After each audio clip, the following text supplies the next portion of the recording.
Boa noite, minhas queridas mulheres do santuário, as mulheres da costura.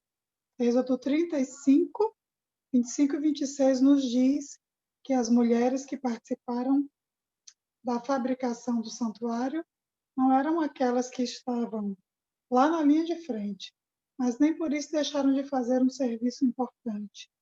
Eram elas as que costuravam e fiavam e fabricavam os tecidos que fariam parte das cortinas do santuário, cobrindo ali todos os arredores do pátio. Todos os tecidos do santuário eram fabricados por essas mulheres. E não era qualquer tipo de mulher que podia fazer parte desse serviço. Êxodo 35, 25 e 26 nos diz que eram mulheres consideradas sábias de coração. E é esse tipo de mulher que nós almejamos ser. Que a palavra do Senhor, que o Senhor diga de nós, sábias de coração, mulheres que buscam, que têm buscado ser sábias de coração. Vamos orar, não é? Antes de começar a nossa ministração de férias, nesta noite, feche os seus olhos e oremos ao Senhor. Querido Deus e Pai, louvado, glorificado seja o seu nome. Boa noite, Deus Pai, que nós podemos estar aqui na sua presença, buscando o seu querer, buscando entender qual o seu propósito para nós e nos encaixarmos no centro da sua vontade. Obrigada, Jesus, por ter morrido por nós, porque é só pela sua graça que nós podemos estar aqui, neste lugar de adoração, buscando o seu nome. Louvado seja o seu nome, Espírito Santo, porque o Senhor é bom, a sua misericórdia dura para sempre, Senhor. E o Senhor não desiste de nós. Estamos aqui buscando entendimento daquilo que o Senhor tem para nós, buscando entendimento da sua palavra. Louvamos o seu nome sobremaneira por isso. E agradecemos pela sua presença. Ajude-nos a nos concentrar apenas na sua palavra. Que o Senhor cesse qualquer barulho ao nosso derredor neste momento. Que o Senhor cale as vozes do inimigo, para que ele não interfira no entendimento da sua palavra. Que não interfira no que nós queremos ouvir e aprender do Senhor. É a nossa oração em nome de Jesus. Amém. Amém. Muito bem. Estamos aqui nesta terça-feira. Eu já estou de volta aqui na minha casa hoje. Não é por isso que vocês ouviram os barulhinhos externos aqui, são os barulhinhos da minha vizinhança. Uma vizinhança bem barulhenta, então, se ouvirem algum ruído, eu já peço desculpas a vocês por isso, mas nem sempre tenho como evitá-los. Na semana passada, nós começamos a perceber que certas coisas que nós pedimos do Senhor vêm a nós em orações que nem sempre reconhecemos e que nem sempre nós gostamos, porque muitas respostas de oração vêm até nós de forma um tanto inconveniente. E hoje eu quero trabalhar com vocês uma ministração que está baseada em 1 Pedro 2, versículo 9. É interessante porque o início do que está escrito aqui é muito bom para a gente, é muito conveniente, é muito elevador. A gente fica assim, poxa, Senhor, que coisa, hein? Eu sou mesmo isso tudo. Nossa, eleva a nossa autoestima sobremaneira. E a gente gosta muito do que está escrito aí. O título dessa ministração de hoje é Tudo Eu. Tudo eu. Mas por que tudo eu, se o começo do que está escrito aqui é tão bom? Você já achou o que está lá escrito? Deixa eu só baixar aqui um pouquinho, porque começou o WhatsApp a fazer um barulhinho. Deixa eu só silenciar aqui rapidinho. Pronto, silenciei. Por que tudo eu? O que está escrito aqui em 1 Pedro 2, 9, começa assim: mas vocês são a raça escolhida. Olha que coisa boa, escolhidos nós. Nós somos escolhidas, minhas queridas. Tem coisa melhor do que isso? Não tem. Sacerdotes do rei. No nosso caso, sacerdotisas do rei. Olha que coisa maravilhosa.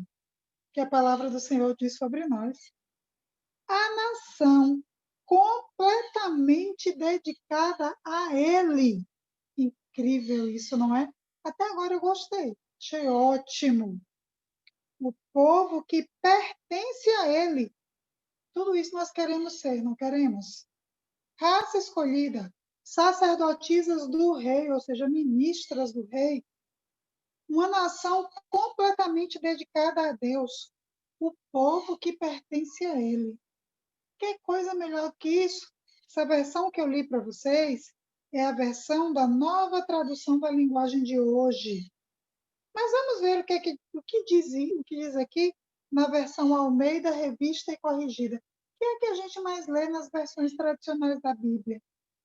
Mas vós sois a geração eleita. Ah, eu gostei disso. É ótimo. Ó, ninguém brinque comigo, porque eu não sou qualquer uma, não é? Eu sou a geração eleita. Isso é para você também. Olha que coisa boa. O sacerdócio real, ou seja, do rei. Então, a gente está a serviço do rei, certo? Nós não trabalhamos para qualquer um. Estamos na igreja ministrando, estamos na nossa casa costurando, fazendo as costuras do santuário a serviço do rei. Então, não tem por que a gente se sentir mal por isso e nem querer que os outros nos tratem de qualquer maneira, porque olha só, sacerdócio real, nação santa. Olha, nação santa, minha gente, coisa boa. Santo significa aqui, não é completamente sem pecado perfeito. Santo significa separado, ou seja, eu não sou todo mundo. E nem você é todo mundo, querida. É isso que está aqui escrito. Ah, sorria! Coisa boa! Você não é todo mundo. Você é nação santa, separada. Que coisa boa, gente! Povo adquirido, ou seja, povo que foi conquistado, comprado. E nós fomos mesmo adquiridas por um preço valioso, que foi o preço do sangue do Cordeiro. A salvação chega para nós de graça, mas custou um preço muito alto, que foi o preço do sangue derramado pelo Cordeiro de Deus. Ou seja, foi o preço mais alto que havia neste universo. Foi este o preço pago pela minha salvação, pela sua salvação, para que ela fosse de graça. Ou seja, nós somos importantíssimas. Não somos? Importantíssimas. Deixa eu ler mais uma. A Bíblia viva. Como está escrito isso lá na Bíblia viva? Nova Bíblia viva em português. Vamos lá. Mas vocês não são assim, assim como eles iam falando dos que não creem na palavra de Deus, não atendem à voz do Senhor, e tropeçam. O versículo 8 vem dizendo isso. Mas no versículo 9 diz assim: mas vocês não são assim. Opa, nós não somos desse povo aí que não ouve a palavra de Deus, que tropeça porque não obedece a Deus. Ó, vocês foram escolhidas pelo próprio Deus. Que coisa melhor do que isso? Nós fomos escolhidas pelo próprio Deus. Vocês são sacerdotes do rei. No nosso caso, mulheres, sacerdotisas do rei. Gente, hoje eu vim aqui para elevar a autoestima de todo mundo, não foi? Ó, sacerdotisas do rei, santas e puras. Que coisa maravilhosa. Que palavra boa de ouvir, não é? Santas e puras. Nós somos um povo que pertence ao próprio Deus. Tá ótimo, não tá? Maravilha! Mas o versículo não termina aí. O versículo termina dizendo, sabe o quê? Tudo isso. Nós somos tudo isso. Que maravilha que nós somos tudo isso. Para a gente ficar assim, ostentando? Ah, eu sou o povo eleito. Eu sou sacerdotisa do rei. Ó, calma quando for falar comigo, porque eu não sou todo mundo, querido.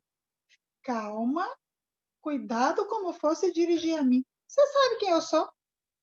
Você sabe com quem você está falando? É para isso que diz a Bíblia que nós somos raça eleita, sacerdócio real, povo santo e adquirido de Deus? Não.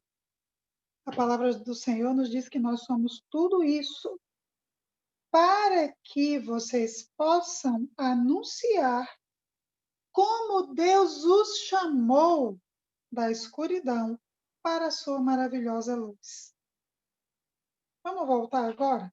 Lá na Almeida Revista e Corrigida, que diz assim: para que anuncieis as virtudes daquele que vos chamou das trevas para a sua maravilhosa luz.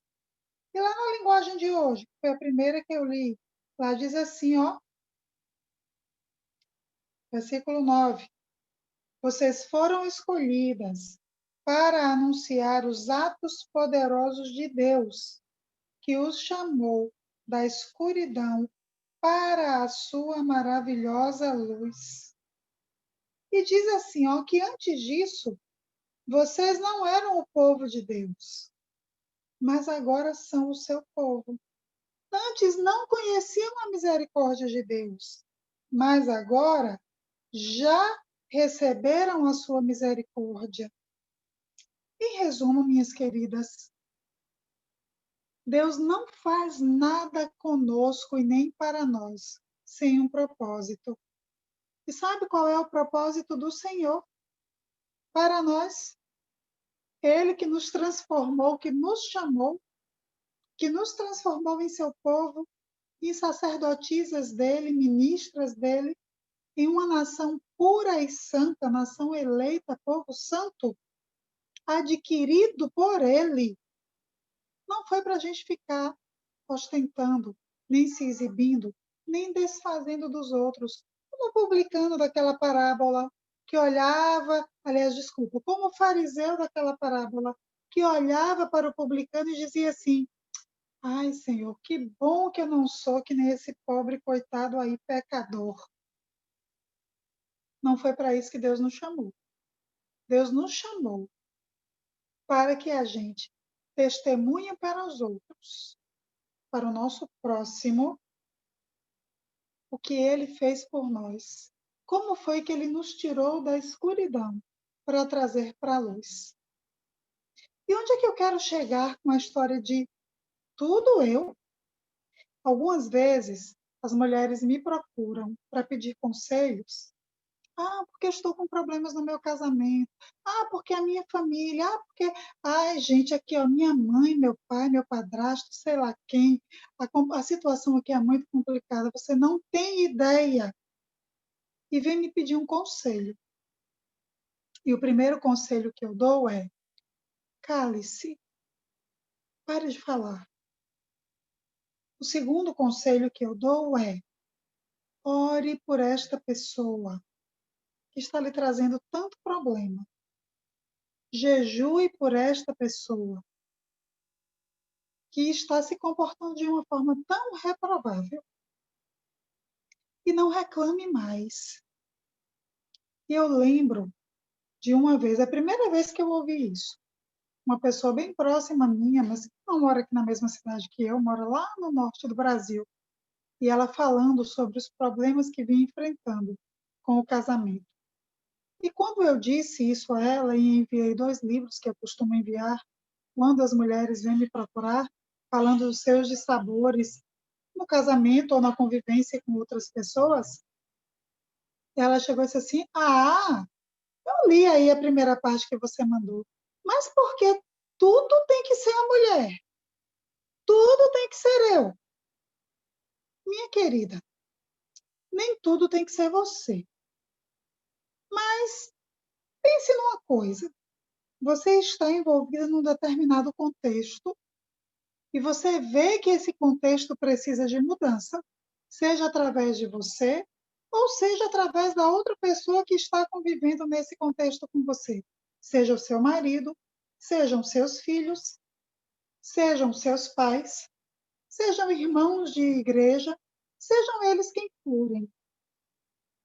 Mas um determinado conhecimento, uma determinada luz chegou até você.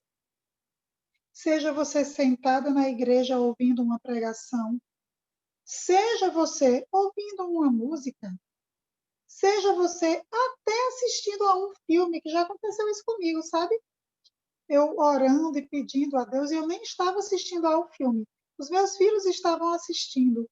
E, num determinado momento, eu passei ali na sala, perto de onde eles estavam, e eu ouvi um diálogo dentro do filme. Mas, gente, aquele diálogo era direitinho aquilo que o Senhor queria me dizer. Eu não gostei muito, não. Eu confesso para você, eu não gostei muito. Aliás, eu costumo dizer, quando eu converso com as pessoas sobre a minha vida, eu digo assim: pense numa pessoa que não tem moral nenhuma com Deus. Eu vou reclamar para Deus: Senhor, está demais o problema aqui, tome uma providência, porque eu estou sofrendo. Aí o Senhor me responde usando 1 Coríntios 13: o amor tudo sofre, tudo crê, tudo espera, tudo suporta.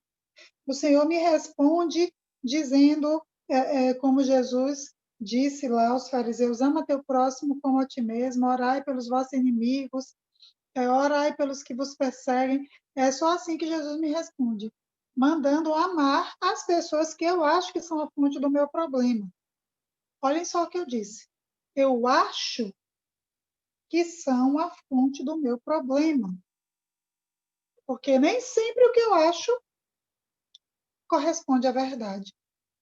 E é por isso que eu disse a vocês que os 2 conselhos que eu dou, 2 ou 3, que eu dou para as pessoas, as mulheres que vêm me procurar contando os problemas da sua família, marido, pai, mãe, filho, seja lá quem forem, começa com este: cale-se, faça silêncio. E quando eu digo faça silêncio, minha gente, não é faça silêncio só com a pessoa, não. Se de repente você está lá tendo atrito com o marido e você cale-se, pare de discutir com ele. Não é só isso, não. Se é o seu filho e você fica lá, prega, prega, prega, prega, e ele não quer ouvir, eu estou dizendo cale-se. Não é só para você parar de ficar falando com seu filho, não. Ou com seu chefe, ou com seu irmão. Quando eu digo silencie, cale-se, não fale mais, pare de ficar falando da sua família, do seu marido, do seu filho, dos seus pais para os outros. Pare de ficar contando os defeitos dele para os outros. Há alguns dias eu venho recebendo de algumas irmãs da sala 57, algumas que fazem parte do nosso grupo, outras não, porque de alguma forma as nossas ministrações vêm sendo compartilhadas para outras pessoas, e tem pessoas que vêm até mim e aí vêm contar, vêm pedir oração, e para pedir oração acham que precisa contar. Olha, minha irmã, é porque o meu marido está no adultério, eu descobri que ele está com outra mulher. Olha, meu marido, ele bebe muito, ele chega em casa desse jeito. Ah, o meu marido é abusivo de tal forma, pá, pá, pá, pá, pá. Porque acha que, de alguma forma, isso vai influenciar a mim ou a outras pessoas a orar mais ou menos. Mas não vai, minha querida. E as pessoas que têm feito isso, não sei se observaram que eu simplesmente ou eu não respondo, ou eu respondo somente dizendo que vou orar. Pronto. E oro. Mas tenha certeza, minha querida, que minha primeira oração não é pelo marido, pelo pai, pelo filho, é por você. Porque eu tive que aprender isso também, sabe?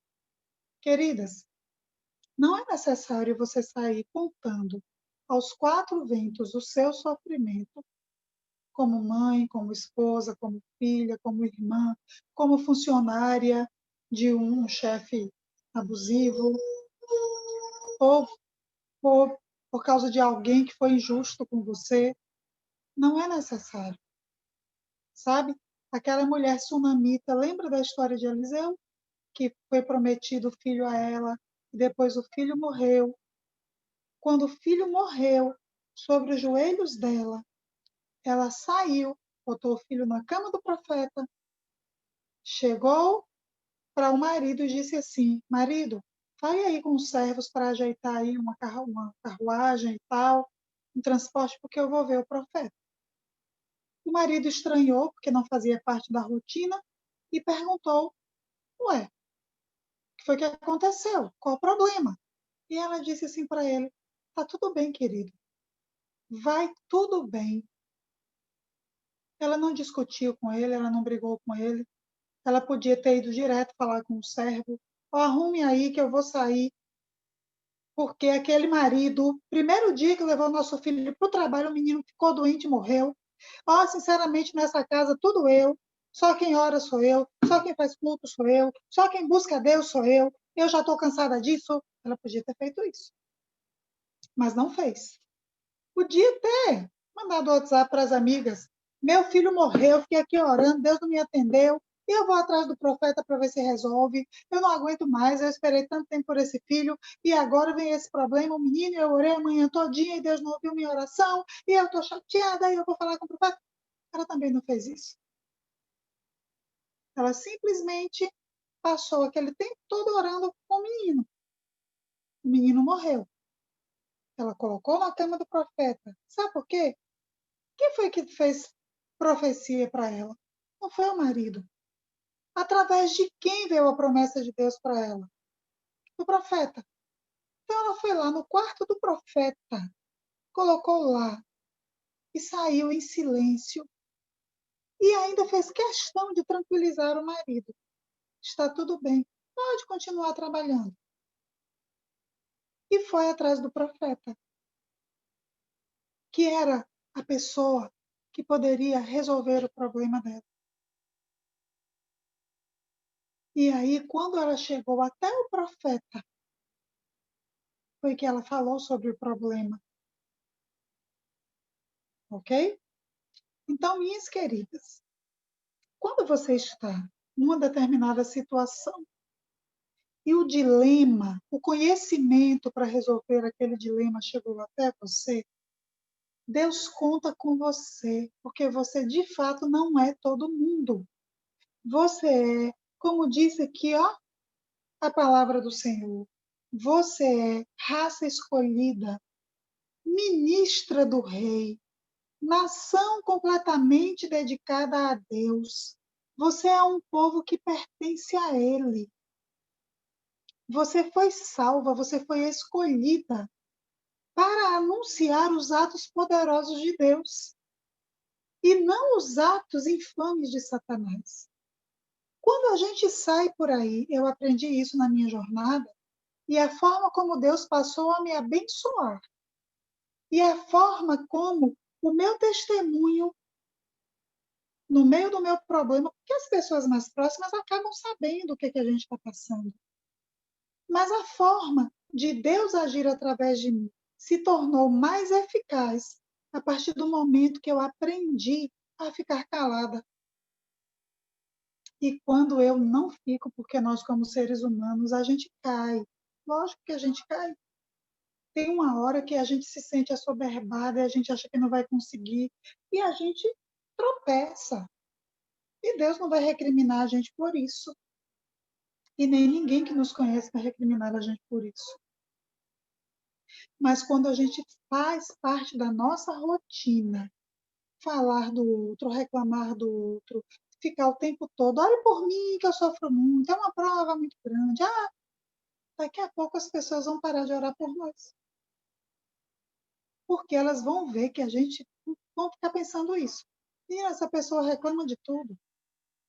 Mira, essa pessoa toda hora é só reclamando. Toda hora essa pessoa é só dizendo, se lamentando. Você precisa, sim, ter uma pessoa, talvez até duas, que seja aquela pessoa bem próxima sua de oração, para você se juntar com ela e orar. Mas todo pedido de oração que você fizer, toda vez que você levantar a sua voz em oração, minha querida, é para fazer o que está escrito aqui nessa palavra. É para proclamar os atos poderosos de Deus. Que foi que Deus fez por você. E não para exaltar no meio da sua provação o que o inimigo vem conseguindo. Porque cada vez que você abre a boca para dizer, ai, que luta, ai, o meu calvário é muito grande, o meu deserto nunca passa, o inimigo está se levantando, você está proclamando, você está dando glórias ao inimigo. E Deus fica onde? E Deus fica onde? Nós precisamos, minhas queridas, aprender.